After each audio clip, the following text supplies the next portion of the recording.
ছায়ানটের বর্ষবরণের আয়োজনে কোনো ধরনের নিরাপত্তার শঙ্কা নেই। আইনশৃঙ্খলা বাহিনী সর্বোচ্চ নিরাপত্তার ব্যবস্থা গ্রহণ করেছে। বর্ষবরণ উৎসবে সবাই স্বতঃস্ফূর্তভাবে অংশগ্রহণ করতে পারবে বলে জানান ছায়ানটের নির্বাহী সভাপতি ডক্টর সারোয়ার আলী। বিকেলে ধানমন্ডির ছায়ানট সংস্কৃতি ভবনে বাংলা বর্ষবরণের অনুষ্ঠানের বিষয়ে সংবাদ সম্মেলনে এসব কথা বলেন তিনি। এবার ৫৮তম বর্ষবরণের আয়োজন করবে এই সংগঠনটি। ছায়ানটের এবারের বার্তা হবে আমার মুক্তি আলোয় আলোয়। রমনা বটমূলে বর্ষবরণের অনুষ্ঠানটি ভোর ৬:৩০ থেকে শুরু হয়ে ২ ঘণ্টাব্যাপী চলবে। ১.৫ শতাধিক শিল্পী বর্ষবরণের আয়োজনে অংশ নেবে। ৯টি সম্মেলক এবং ১২টি একক গান এবং ৩টি পাঠ অন্তর্ভুক্ত থাকবে বলে জানিয়েছেন সংগঠনটির সাধারণ সম্পাদক লাইস আহমেদ লিসা।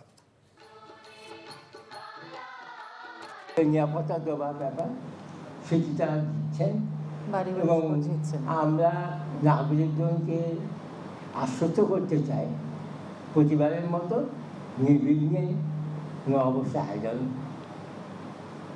অনুষ্ঠিত হবে। আপনার সকলের রমনা বর্ষে বান্ডেল থাকলে প্রতি সেনমানিতে টাকা বাঁচবে। বিকাশ সেনমানি বান্ডেল কিনে জিতুন প্রতি লেনদেনে।